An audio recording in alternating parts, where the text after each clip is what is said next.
کبھی کسی رات تم نے آسمان کو دیکھا ہے؟ وہ لمحہ جب ہر آواز تھم جاتی ہے اور تمہیں اچانک یہ احساس ہوتا ہے کہ اس کائنات کی خاموشی صرف خاموشی نہیں، یہ جیسے کوئی سوال ہے جو تمہارے اندر سے تمہیں پکار رہا ہو۔ تو آخر کیوں ہے؟ تو یہاں کس لیے ہے؟ یہی وہ لمحہ ہے جہاں انسان اور کائنات پہلی بار آمنے سامنے کھڑے ہوتے ہیں، دونوں ایک دوسرے سے آنکھیں ملائے، دونوں کسی پوشیدہ معنی کی تلاش میں۔ انسان ایک عجیب مخلوق ہے، وہ جانتا ہے کہ وہ فانی ہے، پھر بھی ہمیشہ کسی ابدی معنی کی تلاش میں بھٹکتا رہتا ہے۔ وہ جانتا ہے کہ ایک دن سب کچھ ختم ہو جائے گا، مگر پھر بھی وہ چاہتا ہے کہ اس کی زندگی کسی چیز کے لیے ہو، کسی مقصد کے لیے، کسی نامعلوم حقیقت کے لیے جو اس کے وجود کو وزن دے اور اس کی سانسوں کو سمت۔ یہ سوال میں کیوں ہوں شاید انسان کے شعور کی سب سے پہلی چیخ تھی۔ جب اس نے پہلی بار اپنی پرچھائیں دیکھی، یا آسمان کی طرف دیکھا، یا موت کے تصور کو سمجھا، تو اس کے اندر یہ بے چینی پیدا ہوئی کہ اگر میں یہاں ہوں تو کیوں ہوں؟ اگر میں جا رہا ہوں تو کہاں جا رہا ہوں؟ یہی وہ لمحہ تھا جب خود آگاہی نے انسان کو عام جانوروں سے الگ کر دیا، کیونکہ باقی مخلوقات زندہ ہیں، مگر انسان زندگی کے مطلب پر سوال کرتا ہے۔ سائنس کہتی ہے کہ یہ سب ارتقاء کی پیداوار ہے، کہ انسانی دماغ نے بقا کے لیے کہانیاں بنائیں اور ان کہانیوں نے زندگی کو قابل برداشت بنایا۔ لیکن سوچو، اگر مقصد صرف بقا کا دھوکہ ہوتا تو یہ سوال اتنا گہرا کیوں لگتا؟ کیوں یہ دل کو چھو جاتا ہے؟ اور کیوں وہ لوگ جو ہر چیز رکھتے ہیں، دولت، طاقت، شہرت، اکثر سب سے زیادہ خالی محسوس کرتے ہیں؟ انسان کی یہ مقصد کی پیاس شاید اس کی سب سے بڑی طاقت بھی ہے اور سب سے بڑی سزا بھی۔ طاقت اس لیے کہ یہ اسے پہاڑ سر کرنے، علم تخلیق کرنے اور آسمانوں کو چھونے پر مجبور کرتی ہے، اور سزا اس لیے کہ جتنا وہ حاصل کرتا ہے اتنا ہی اسے لگتا ہے کہ کچھ اب بھی باقی ہے۔ فلسفہ کہتا ہے انسان کے وجود کی کہانی دراصل تلاش معنی کی کہانی ہے۔ ارسطو کہتا تھا کہ ہر چیز کا ایک مقصد آخر ہوتا ہے۔ بیج کا مقصد درخت بننا، درخت کا مقصد پھل دینا، اور انسان کا مقصد اپنی عقل اور فضیلت کے ذریعے کامل ہونا۔ یعنی انسان اس وقت تک مطمئن نہیں ہوتا جب تک وہ اپنی فطرت کے اعلیٰ ترین درجے کو چھو نہ لے، جب وہ صرف جینے کے لیے نہیں جیتا بلکہ بہتر جینے کے لیے جیتا ہے۔ لیکن جب صدیوں بعد نیچے نے کہا خدا مر گیا ہے، تو اس کا مطلب یہ نہیں تھا کہ خدا واقعی مر گیا، بلکہ یہ کہ انسان نے اپنے اندر اس یقین کو مار دیا ہے جس سے معنی پیدا ہوتے تھے۔ اور جب معنی کا مرکز ٹوٹ گیا تو انسان کو اپنی زندگی کا بوجھ خود اٹھانا پڑا۔ یہی وہ مقام تھا جہاں وجودیت پیدا ہوئی، جہاں سارتر نے کہا ایگزسٹنس پریسیڈز ایسنس، یعنی انسان پہلے پیدا ہوتا ہے اور پھر اپنے فیصلوں، جدوجہد اور خوابوں سے اپنی ماہیت تراشتا ہے۔ زندگی کوئی لکھی ہوئی تقدیر نہیں، بلکہ ایک خالی کینوس ہے، اور تم خود مصور ہو، خود ناظر بھی، خود منتقد بھی۔ کاموں نے کہا زندگی مضحکہ خیز ہے، ایبسرڈ، ہم معنی چاہتے ہیں مگر کائنات خاموش ہے۔ لیکن اس نے یہ بھی کہا یہ خاموشی تمہیں توڑنے کے لیے نہیں، تمہیں بیدار کرنے کے لیے ہے۔ یعنی جب تم اس دنیا میں مقصد نہیں پاتے تو تمہارے اندر ایک نئی تخلیق جنم لیتی ہے، اپنے معنی خود بنانے کی۔ مگر سائنس اس گفتگو کو دوسرے زاویے سے دیکھتی ہے۔ سائنسدان کہتے ہیں کہ مقصد دراصل ایک ذہنی ڈھانچہ ہے، ایک کوگنیٹو میپ جو انسان کو کیوس سے بچاتا ہے۔ جب دماغ محسوس کرتا ہے کہ اس کی زندگی کسی بڑے ہدف سے جڑی ہے تو وہ خود کو زیادہ منظم، متوازن اور محفوظ محسوس کرتا ہے۔ اور جب وہ مقصد کھو دیتا ہے تو انگزائٹی، ڈپریشن اور ایگزسٹینشل ویکیوم پیدا ہوتا ہے۔ نیورو سائنس ہمیں بتاتی ہے کہ جب کوئی شخص کسی معنی خیز کام میں مشغول ہوتا ہے، چاہے وہ علم پھیلانا ہو، کسی کی مدد کرنا ہو یا کوئی خواب پورا کرنا، تو اس کے دماغ کے ریوارڈ سرکٹس روشن ہو جاتے ہیں۔ ڈوپامین، سیروٹونن اور انڈورفنس کا اخراج بڑھ جاتا ہے، اور اس کی پری فرنٹل کارٹیکس جو فیصلہ سازی اور خود پر قابو پانے کی صلاحیت دیتی ہے، مزید سرگرم ہو جاتی ہے۔ یعنی مقصد محض ایک روحانی احساس نہیں، یہ ایک حیاتیاتی حقیقت بھی ہے۔ اسی لیے فرینکل، جو اوشوٹس کے عقوبت خانے سے زندہ نکلا، کہتا ہے جس کے پاس جینے کا ایک کیوں ہو وہ کسی بھی کیسے کو برداشت کر لیتا ہے۔ یہ سادہ جملہ دراصل انسانی نفسیات کا خلاصہ ہے۔ جب انسان کو پتہ ہو کہ وہ کیوں جی رہا ہے تو زندگی کی سختیاں اس کے لیے محض راستے کی مٹی بن جاتی ہیں، رکاوٹ نہیں۔ ارتقا کہتا ہے کہ وہ انسان جو مقصد رکھتے تھے وہ زندہ رہے، جنہیں یقین تھا کہ ان کی زندگی کسی بڑے کام کے لیے ہے، وہ زیادہ متحد، زیادہ پر امید، زیادہ وفادار رہے۔ انہوں نے اپنے قبیلے، اپنی نسل، اپنی اقدار کو آگے بڑھایا، یعنی مقصد فطرت کا انتخاب تھا، ایک ایسا ارتقائی ہتھیار جس نے انسان کو نا امیدی کے اندھیروں میں بھی زندہ رکھا۔ لیکن یہی بات پھر سوال بن جاتی ہے، اگر مقصد صرف سروائیول میکنزم ہے تو پھر یہ دل اتنا بے چین کیوں ہے؟ یہ خاموشی اتنی تکلیف دہ کیوں لگتی ہے؟ کیوں جب ہر خواہش پوری ہو جاتی ہے تو بھی انسان کے اندر ایک خلا باقی رہ جاتا ہے؟ شاید اس لیے کہ انسان صرف جسم نہیں، وہ یاد کا مجموعہ ہے، خواب کا تسلسل ہے اور شعور کا آئینہ۔ دماغ کو پیٹرن چاہیے، نظم چاہیے، اور جب وہ رینڈمنس دیکھتا ہے تو وہ بے چین ہو جاتا ہے۔ وہ چاہتا ہے کہ ہر چیز کسی مقصد سے جڑی ہو، ہر درد کسی معنی سے، ہر نقصان کسی سبق سے، ہر حادثہ کسی بڑے نظم کا حصہ ہو۔ جب یہ پیٹرن نہیں ملتا تو انسان خود پیٹرن بنا لیتا ہے، اور یہی عمل، یہی میننگ میکنگ اسے باقی مخلوقات سے جدا کرتا ہے۔ شاید اسی لیے جب کوئی شخص اپنی زندگی کا مقصد کھو دیتا ہے، چاہے وہ ایک رشتہ ہو، ایک خواب ہو یا ایمان کا یقین، تو وہ بکھرنے لگتا ہے، جیسے کوئی پروگرام جس کی کوڈنگ ڈیلیٹ ہو گئی ہو۔ دماغ زندہ رہتا ہے مگر روح مرنے لگتی ہے۔ یہاں تک کہ بعض ماہرین علم نفس کہتے ہیں purpose is not a luxury, it's a biological necessity, یعنی مقصد کوئی فلسفیانہ فیشن نہیں، یہ ذہن اور جسم کی بقا کے لیے ضروری ہے۔ اور یہی وہ مقام ہے جہاں فلسفہ اور سائنس دونوں ایک دوسرے کے قریب آ جاتے ہیں۔ فلسفہ کہتا ہے میننگ بناؤ، اور سائنس کہتی ہے میننگ رکھو ورنہ تم ٹوٹ جاؤ گے۔ دونوں اپنے اپنے انداز میں یہ تسلیم کرتے ہیں کہ انسان بغیر مقصد کے مکمل نہیں، لیکن پھر بھی یہ سوال ختم نہیں ہوتا، کیونکہ اگر زندگی کا مقصد صرف سروائیول ہوتا تو انسان اتنے سوال کیوں کرتا؟ کیوں وہ آسمان کی طرف دیکھ کر سوچتا ہے کہ شاید کوئی دیکھ رہا ہے؟ کیوں وہ رات کے سناٹے میں کسی ایسی آواز کو محسوس کرتا ہے جو کہتی ہے یہ سب بس ایسے ہی نہیں ہو سکتا؟ یہ وہ مقام ہے جہاں سائنس رک جاتی ہے اور روح بولنا شروع کرتی ہے۔ کہتے ہیں کہ جب عقل سوال کرتی ہے تو علم پیدا ہوتا ہے، مگر جب دل سوال کرتا ہے تو وجدان جنم لیتا ہے۔ اور یہی وہ مقام ہے جہاں انسان اپنی تلاش کو ایک نئی سمت دیتا ہے، جہاں سوال میں کیوں ہوں عقل سے نہیں روح سے پوچھا جاتا ہے۔ سائنس ہمیں بتاتی ہے کہ دماغ میننگ کریٹ کرتا ہے، لیکن روح کہتی ہے میننگ ون، ہیوملٹی ون، یاد کرتی ہے۔ یہ وہ فرق ہے جو مادی انسان اور روحانی انسان کے بیچ حائل ہے۔ ایک میننگ بناتا ہے، دوسرا میننگ پہچانتا ہے۔ صوفیہ کہتے ہیں کہ انسان کی سب سے بڑی بھوک روٹی یا عزت کی نہیں بلکہ وصال کی ہے، ایک ایسی قربت کی جو الفاظ سے ماورا ہے۔ ان کے نزدیک یہ تلاش مقصد دراصل اس عہد کی بازگشت ہے جو انسان نے تخلیق سے پہلے کیا تھا، ایک یاد جو روح میں دبی ہوئی ہے، ایک صدائے قدیم جو وقت اور بدن کی تہوں کے نیچے چھپی ہوئی ہے۔ صوفیہ کہتے ہیں انسان کا مقصد خدا کو جاننا نہیں بلکہ خود کو پہچاننا ہے، کیونکہ جو خود کو پہچان لیتا ہے وہ اپنے خالق کو جان لیتا ہے۔ یہ سفر باہر نہیں اندر ہوتا ہے، یہ ریاضت کسی پہاڑ پر نہیں بلکہ اپنی ہی خاموشیوں میں ہوتی ہے۔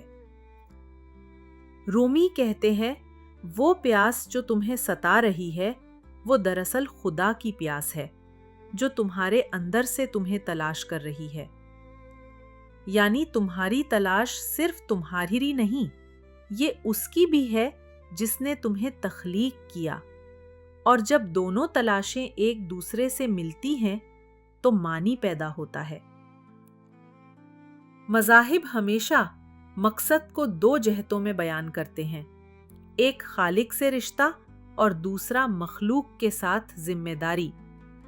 چاہے وہ اسلام ہو، عیسائیت، ہندو مت یا بدھ مت، سب یہ مانتے ہیں کہ انسان کو صرف جینا نہیں بلکہ جینے میں معنی ڈالنا سیکھنا ہے۔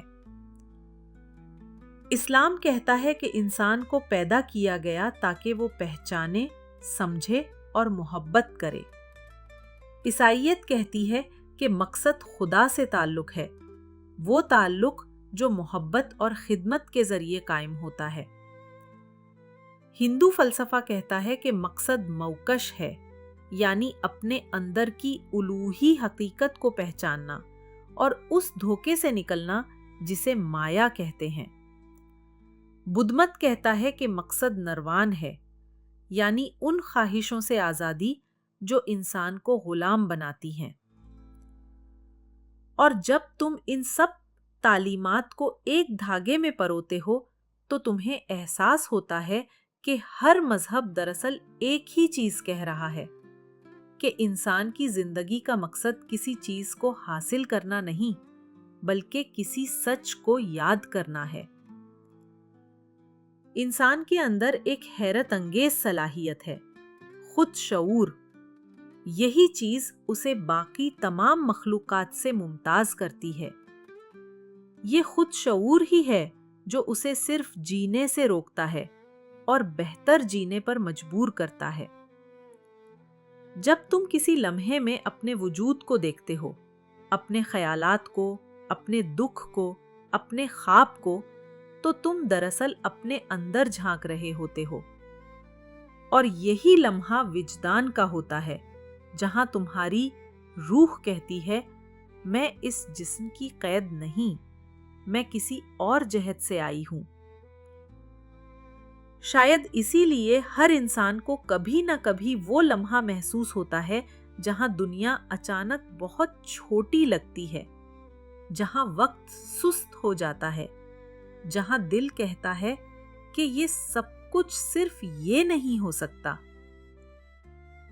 وہ لمحہ جب تم کسی بہت خوبصورت چیز کو دیکھتے ہو، بارش، کسی بچے کی ہنسی یا کسی محبت کی آنکھ۔ یہی تو روح کا اشارہ ہے، یہی تو میننگ کی جڑ ہے۔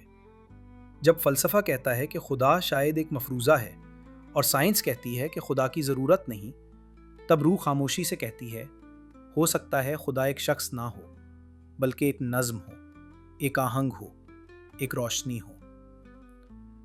ڈیزائن بلیورز، وہ لوگ جو مانتے ہیں کہ کائنات حادثہ نہیں بلکہ ارادہ ہے، کہتے ہیں کہ جس طرح ایک کوڈ بغیر کوڈر کے نہیں ہو سکتا، ایک نظم بغیر ناظم کے نہیں ہو سکتی، اسی طرح یہ کائنات بھی بغیر ارادے کے نہیں ہو سکتی۔ ان کے نزدیک انسان کا میننگ کائنات کے ڈیزائن میں ہی چھپا ہے۔ وہ کہتے ہیں کہ جس طرح پیاس پانی کا ثبوت ہے اور بھوک کھانے کا، اسی طرح مقصد کی تلاش کسی اصل مقصد کا ثبوت ہے۔ اگر یہ دنیا واقعی بے معنی ہوتی تو میننگ کی خواہش ہمارے اندر پیدا ہی نہ ہوتی۔ یہ یرننگ خود ایک ثبوت ہے کہ کہیں نہ کہیں کوئی الٹیمیٹ مائنڈ ہے جس نے یہ سوال ہمارے اندر رکھا۔ یہاں ایک عجیب سا ملاپ ہوتا ہے۔ سائنس کہتی ہے کہ مقصد دماغ کی وائرنگ ہے اور مذہب کہتا ہے کہ مقصد روح کی کالنگ ہے، لیکن شاید دونوں ایک ہی حقیقت کے دو رخ ہیں۔ ہو سکتا ہے کہ خدا نے انسان کے دماغ میں اسی لانگنگ کو کوڈ کر دیا ہو تاکہ وہ کبھی سکون میں نہ رہے، ہمیشہ تلاش میں رہے، ہمیشہ اس سورس کی طرف پلٹے جس سے وہ آیا ہے۔ اگر تم غور کرو تو ہر انسانی کوشش، علم، محبت، فن، عبادت، کسی نہ کسی صورت میں واپسی ہے، ایک واپسی اس حقیقت کی طرف جسے ہم جانتے تو نہیں مگر محسوس ضرور کرتے ہیں۔ مسٹکس کہتے ہیں کہ جب تم میننگ ڈھونڈتے ہو تو دراصل تم میننگ کو یاد کر رہے ہوتے ہو۔ یہ تلاش باہر نہیں، اندر ہوتی ہے۔ یہ ریولیشن کسی کتاب میں نہیں، تمہارے اپنے دل میں لکھی ہوئی ہے۔